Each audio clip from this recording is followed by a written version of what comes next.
Magandang araw po. Ito na naman po ako. May recipe po tayo ngayon. Chicken afritada. Ito po yung iluluto natin ngayon.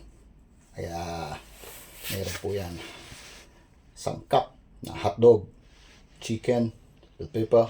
Lahat po ng meron sa chicken afritada. Kaya, nag-marinate po muna ako. Itong marinate ko po ay 1.5 kilo ng manok. Nilagyan ko lang po yan ng toyo, paminta at kunting asukal. Meron tayong carrots. Ayan. In-slice lang po natin yan ng katamtamang sukat. Meron tayong patatas. Ayan.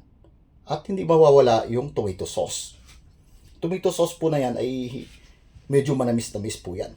Meron tayong bell pepper. Meron din tayong hotdog.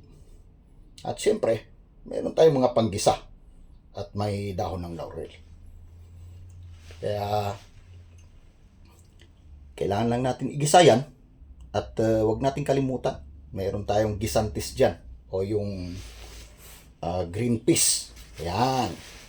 Para makumpleto ang ricado natin para sa ating chicken afritada. Kaya, ano pa? Kailangan na natin gisahin ito. Tingnan nyo lang lahat ng mga ingredients na yan at kumplituhin nyo lang. Simplihan lang natin ang luto. Huwag na nating pahirapan ang sarili natin. Magpainit lang tayo ng kawali. Ayan. Tapos, maglagay lang ng mantika at maggisa ng bawang. Antayin lang yung bawang pumula. Ilagay na kaagad ang sibuyas. Antayin lang maluto ng konti yung sibuyas. Aba pwede na kaagad natin ihalo dyan yung ating manok na minarinate natin. Mekos-mekos lang hanggang sa lumambot yung ating sibuyas. Ayan. Antayin natin pa ng konting oras pa. Ayan. At ilalagay na natin yung ating minarinate na manok. Kaya nagmamarinate ako para siguradong may lasa na kaagad yung laman ng karne na ilalahok natin. Kaya pagka gisa lang natin maigi yan. Tapos yan ay ating tatakpan. At palalabasin lang natin yung tubig ng manok. Ayan, at natuyo na.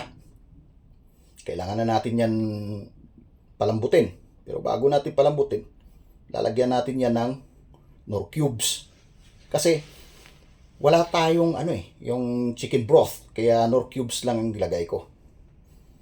Kaya kung wala kayong chicken broth, pwede na ang nor cubes.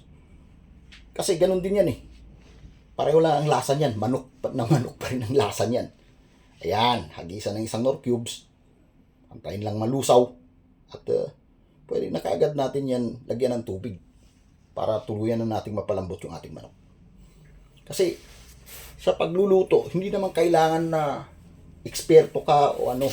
Ang ano mo lang dyan ay konting tiyaga. At ang pagluluto kasi ay nasa puso yan.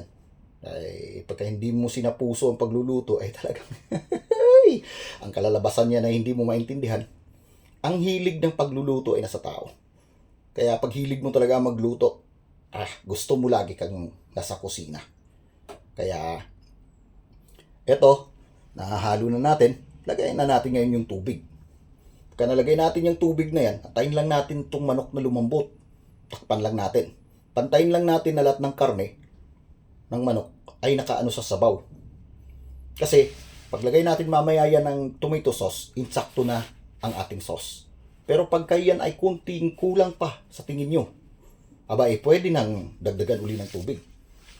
Depende po yan sa inyo. Kasi lalasahan nyo rin yan pagkatapos Titikman nyo para malaman nyo kung tama ba yung lasa na hinahanap nyo. Ganun lang kasimple pagluluto. Hindi kailangang komplikado. Mabilisan lang. Ayan, pagka malambot na yung manok, pwede na natin kaagad isunod ang ating ang ating mga ricado. Ayan, at buhusan na natin ang tomato sauce. Malambot na manok. Halo-haluin lang. Ayan. Kailangan lang natin dyan pantayin natin. Siguraduhin natin na yung karni natin ay masuk dun sa tomato sauce at sa sabaw. Para ang lasa ay manuot dun sa laman. ng karne.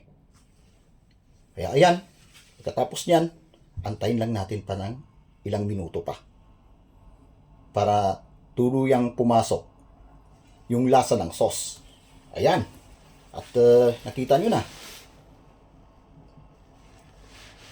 Malapot na ang sauce natin. Kaya maglalagay tayo ng hotdog. Paglagay ng hotdog na yan, haluin lang ng konti.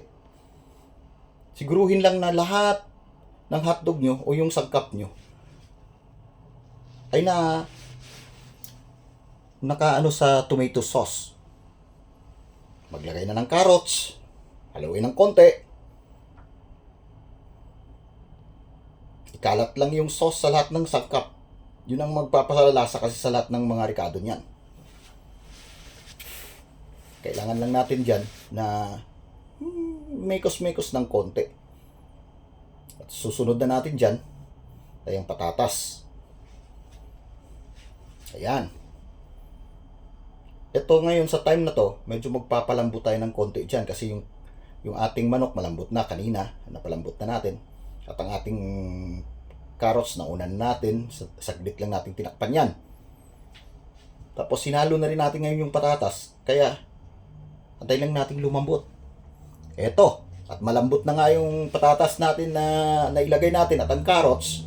Ilalagay na natin ngayon yung bell pepper at ang ating gisantes. Ayan, green peas po. Gusto ko po yung brand na yan Senyorita, simulat sa pulpa. Yan na po yung gusto kong gisantes na nilalagay o yung green peas. Kasi luto na rin yan Kaya pagkaano mo yan, pagkalagay mo yan, konting mikos-mikos lang. Tapos, konting halo-halo. Ano pa? Pwede na yan. Takpan lang to ng konti pa. At sigurado ako, luto na. At saka na natin ngayon lalasahan yan. Titikman natin yan ngayon kung ano ba ang kulang. At saka natin dadagdagan. At sa pagtikim ko, ay medyo matabang ng konti. Naglaglag ng konting asin. Hinalo. Ayun. At sa lagay na yan po, gusto ko po sa mga ganitong luto, nung may mga sauce ng konti, ay hindi po siya yung masabaw. Kagaya ng menudo, kaldereta. Pag ako nagluluto, gusto ko yung konti lang ang sauce. Para masarap talaga siya. Ayan, at luto na nga ito. Ayan. Ayan po, at luto na. Ano pang gagawin natin? Kumuha na ng bahaw. At kumain na tayo. Halina po kayo, kainan na!